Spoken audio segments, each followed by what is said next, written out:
Inirereklamo ng mga motorista ang mahigit 1 kilometrong lubak-lubak na bahagi ng C6 Road. Bukod sa nakakasira raw ng mga sasakyan, may mga nadidisgrasya pa. Yan ang aming inaksyonan sa Sumbungan ng Bayan. Kadalas ang sira at lubak-lubak, ganyan kung ilarawan ang bahaging ito ng C6 Road sa lungsod ng Taguig na naging alternatibong daan papunta at pauwi mula sa Taytay, Rizal. Ang perwisyong pagdaan dito ang ipinaalam sa Sumbungan ng Bayan ni Bert Garcia. Matagal na yan. Masisira. Re-repair ng tagpi-tagpi. Wasak din. Ba't hindi ayusin ang tamang ayos?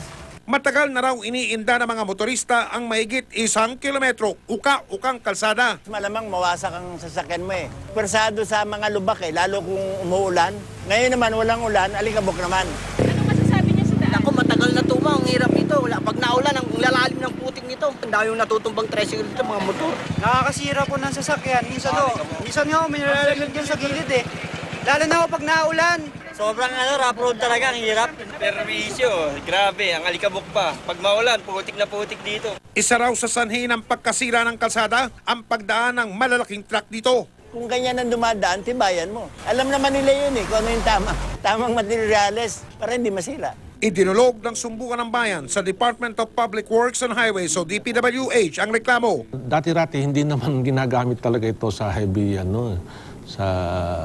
sa heavy trucks. Ngayon, ginawa namin diyan, inaspalto lang namin. Nan-design niya para sa light vehicle. So, anong dinaanan na ng mga heavy trucks, nadudurog yung ibang portion na doon. May plano na raw ang ahensya na ayusin ang nasirang bahagi ng Taguig to Taytay Road. Gagawin na lang natin itong 4-lane na concrete road, no? From Taytay to Bikutan. Although pinapamaintain ko yan, mayroon tayong grader dyan na naka-standby doon.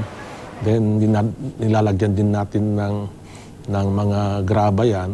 Pero hindi na namin pwede kasi na i-pave yan dahil papalitan na natin eh. Naglaan na raw ng ₱250 milyong ang ahensya para masimulan ang proyekto sa susunod na taon. Ipapabid na namin din 2017 talagang first pag-release ng budget, we will start the project. Huwag kayong manahimik o magdalawang isip. Kung may alam kayong katiwalian o reklamo, katulad niyang kaduda-duda na daan na yan sa parte na yan ng C6, ipaalam niyo sa Sumbungan ng Bayan dahil ang inyong sumbong, asahan ninyong mabibigyan ng aksyon. Sa mga tiwali dyan, mga kawatan at mapagsamantala, ito ang tandaan ninyo, hindi namin kayo tatantanan.